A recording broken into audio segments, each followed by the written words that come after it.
అమెరికాలో స్మాల్ ఫారెస్ట్‌లోకి వెళ్తే ఏ విధంగా ఉంటుందో చూడండి.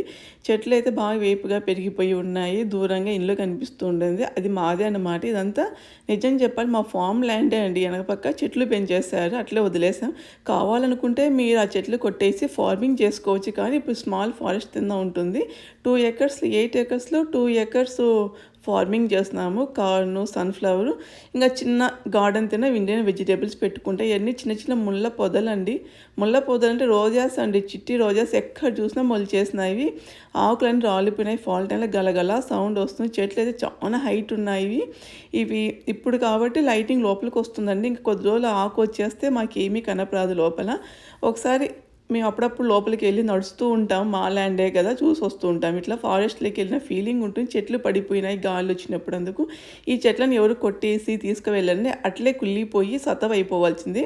ఇది మా పక్కింటి అతను పెట్టుకున్న ల్యాడర్ అది కుర్చీ అండి చెట్టుకు. చెప్తాను ఎందుకైంది. మా ల్యాండ్‌లో కూడా ఒకటి ఉంది. ఇంతకుముందు మా ప్రీవియస్ ఓనర్ హంటింగ్ చేసేవాడంట. హంటింగ్ అంటే ఇష్టం వచ్చినట్టు చెయ్యకూడదు. పర్మిషన్స్ తెచ్చుకొని గవర్నమెంట్ పర్మిషన్ ఇస్తేనే పలానా జోన్లలో చేసుకోవాలండి. అది 1, 2 డీడ్సే ఉంటాయి సంవత్సరానికి. ఇది బర్డ్స్ కోసం పెట్టిన బర్డ్స్ ఫీడర్ అండి. దానికి సోలార్ లైట్గా అరేంజ్ చేశారు. బర్డ్స్ సౌండ్స్ చాలా బాగా వస్తుంటాయి మాకి. ఇందులో బర్డ్ ఫీడర్ ఉంటుంది కాబట్టి అందుకని ఇవన్నీ రోజాస్ అండి. మా పిల్లలైతే బయట ఆడుకుంటున్నారు. మా పక్కింటి వాళ్ళు బయట ఇంకా నెక్స్ట్ ఫార్మింగ్ టైం అవుతుంది కదా, వెదర్ బాగా అవుతే షీడింగ్ వేసేందుకు రెడీ చేసుకుంటున్నారు. వాళ్ళ అనిమల్స్ దగ్గర అన్నీ ఉన్నాయి. మేము కూడా వాళ్ళ దగ్గరికి వెళ్ళి మాట్లాడుతామండి. అదే అండి మా ఇండ్లు. మీకు నచ్చితే లైక్ చేయండి, షేర్